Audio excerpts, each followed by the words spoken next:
دەستگای خێرخوازی سۆمای چاوان بە هاوکاری خێرخوازان لە 4 بۆ 6 مانگی ئادار موچەی 601 خانەوادەی بێباوچی دابەش کردووە بە بڕی 54 ملیۆن دینار.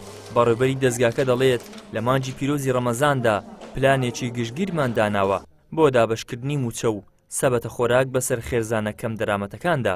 سۆمای چاوان لەخی هەولێر هەڵدەستێ بە دابەشکردنی هاوکاریەکانی بەسەر بێباوکان.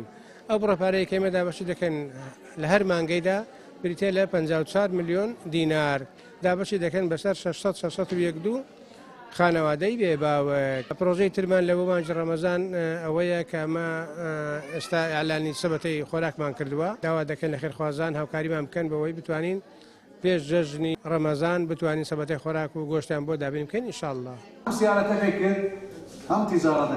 بەهۆی دۆخی خراپی ژیان و گوزەرانەوە ئەو هاوکاریانی دەستگای خێرخوازی سۆمای چاوان دەیگەێنێتە دەستی هاوڵاتیان بۆ هەر خانەوادەیەک پاڵپشتێکی گرنگ و گەورەیە بە تایبەت لە بواری پێداویستیە سەرەتاییەکانی ژیان. لە کاتی خۆی سەرمانگان موچەکەمان پێدەدەن وتارمان لۆ دەخینەوە مامۆستا ئەمین بە تایبەتی زۆر لە گەرمان لە سەرخۆ هێمنا سوپاسی دەکەین خوای گەورە ئەجر و پاداشتیان داتەوە. داوامان لە خێرخوازانە موچەکانمان بەردەوام بدەن نەیبڕن.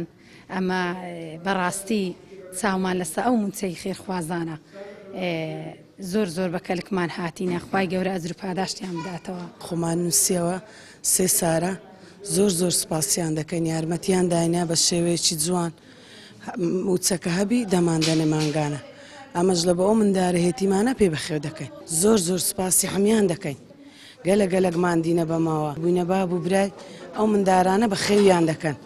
چاومان ئەمەش مانگانە لە سەو دەستگایە بە ژیانی خۆمان پێ بەڕێوە ببین مانگانە.